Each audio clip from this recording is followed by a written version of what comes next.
En el programa anterior os hablé de la importancia del cine y de la música durante los años 20 y a raíz de este tema quiero abrir la veda aprovechando el programa de hoy y el de la semana que viene para viajar hasta el resurgimiento del flamenco durante los años 20 y su posterior explotación en los años 50 y 60. El origen del flamenco lo encontramos en la música de los moriscos y de los sefardíes, al igual que en los romances cantados en castellano que sentaron las bases de esta disciplina. El mestizaje cultural del siglo XVIII, junto a la música y la danza popular andaluza, se transformó por la idiosincrasia del pueblo, dando como fruto este género musical andaluz que a día de hoy es Patrimonio Cultural Inmaterial de la UNESCO. Y hoy quiero hablaros de figuras LGTBI que fueron fundamentales en el desarrollo y metamorfosis de esta disciplina. A comienzos del siglo XIX, el flamenco vivió todo un resurgimiento y quien contribuyó de lleno a ello fue el gran compositor Manuel de Falla, el más importante de todos los tiempos en España. Algo que supuso para mí todo un descubrimiento fue saber que verdaderamente su inclinación por el flamenco procedía de su etapa en París, en donde empezó a tener contacto con los grandes compositores, especialmente con Ravel y Debussy. Falla sentía fervor por la religión y nunca se casó. La mayoría de sus amigos eran gays y pasó lo mismo con estos compositores.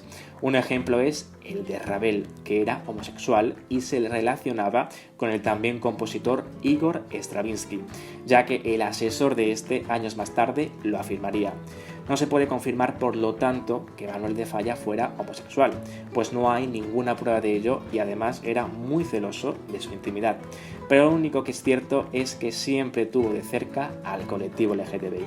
La experiencia de Falla en París cambió el rumbo de su actitud como creador y fue precisamente Debussy, que estaba enamorado del flamenco, quien le recomendó que tomara este estilo como fuente de inspiración. En París recibió el apoyo de los más grandes de aquel momento y fue algo que supe tras visitar su casa en Granada, su Carmen de Antequeruela, en el Albaicín, en donde la guía turística que me hizo la visita me explicó que era espectacular el apoyo que las grandes figuras como Debussy ofrecían a los que estaban empezando, en este caso Falla.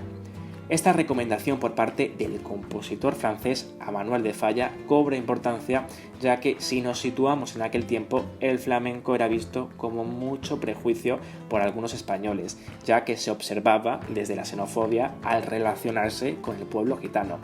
La máxima expresión de este giro radical en las composiciones de Falla la podemos observar en El sombrero de tres picos y en Noches en los jardines de España.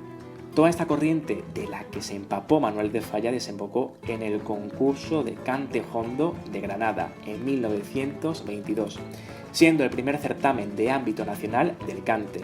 Aparte del compositor, otro propulsor del que Falla iría de la mano era nada más y nada menos que Federico García Lorca. Con este concurso se iniciaría en España el rescate al flamenco. Falla vio, por lo tanto, este arte como una música natural del pueblo. El flamenco era el lugar para traspasar los límites normativos y los antecedentes del fenómeno transexual, años más tarde, en la década de los 50, empezaron también sutilmente en estos años previos a la dictadura, pues este arte fue utilizado como el único momento en donde se podía expresar la verdadera identidad. En este tema entraré más en detalle en el contenido que trataré después de la dictadura. Hablar de la homosexualidad sobre los escenarios en aquella época es hablar de la dificultad que tenían estos artistas debido a los prejuicios existentes. Uno de los artistas más importantes de este tiempo fue Miguel de Molina, abiertamente homosexual, siendo el pilar de la copla hasta el día de hoy. Lo curioso es que Miguel de Molina decidió ser artista tras asistir al concurso de Cante Jondo organizado por Falla y Lorca, mencionado anteriormente. Miguel de Molina actuó en los tablaos flamenco más importantes de la época, pero con el comienzo de la dictadura empezó a ser rechazado por ser gay, llegando incluso a recibir brutales agresiones. El cantante de tonadillas expresaba su sexualidad sin tapujos, usaba botines de tacón, abanicos, mangas de bombacha y lunares, y unos rizos de caracol que marcarían su personalidad. Uno de sus primeros amores fue Sabino, un muchacho árabe que era guía turístico y que conoció en Sevilla. Tuvo su primera experiencia sexual con él, y años más tarde Miguel de Molina declararía que una vez en un escenario, interpretando la famosa canción Ojos Verdes, se acordó de él. Volvió a Sevilla para buscar a Sabino, pero ya se había marchado a Marruecos. Tras varios episodios en los que sufrió agresiones homófobas, decidió exiliarse a Argentina. Pero la historia de este gran artista os la contaré en los próximos programas. El flamenco también tuvo una gran repercusión en el cine, pero este aspecto es de tal magnitud que tenemos que retroceder al año 1894, a Nueva York, en donde se grabó la primera película en la historia en la que aparecía una mujer como protagonista, en una toma de 21 segundos. Ella fue la almeriense Carmencita de Uset, más conocida como la Perla de Sevilla, quien aparte de ser la primera mujer en aparecer frente a la cámara, también fue la primera persona a la que se filmó bailando esta danza andaluza.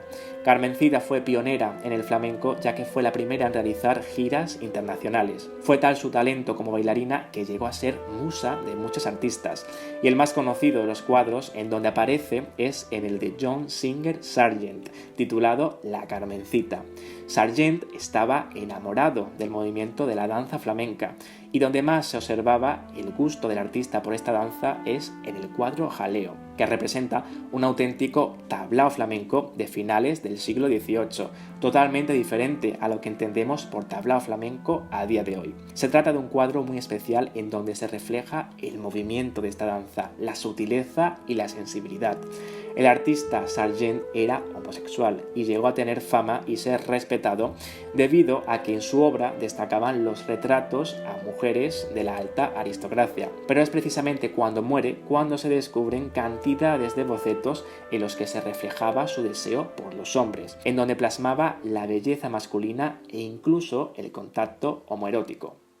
He mencionado a Carmencita, la primera mujer en el cine, lo que me da pie a mencionar a la figura más representativa del Hollywood de los años 30 y 40, Rita Hayworth, sevillana por parte de padre, pues su verdadero nombre es Margarita Carmen Cansino. Comenzó su carrera bailando flamenco junto a su padre, que emigró a Estados Unidos, y fue entonces cuando Hollywood se fijó en ella.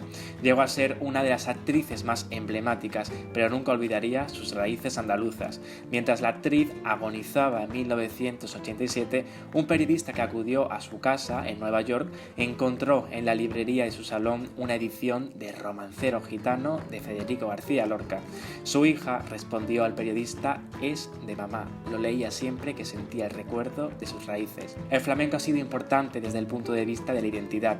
Rita Hayworth, cuando quería sentirse cerca de sus orígenes, acudía al Romancero Gitano, culmen del flamenco, para recordar cómo empezó su pasión por el baile. Hasta aquí mi aportación de hoy, os espero la semana que viene en Mi Barraca.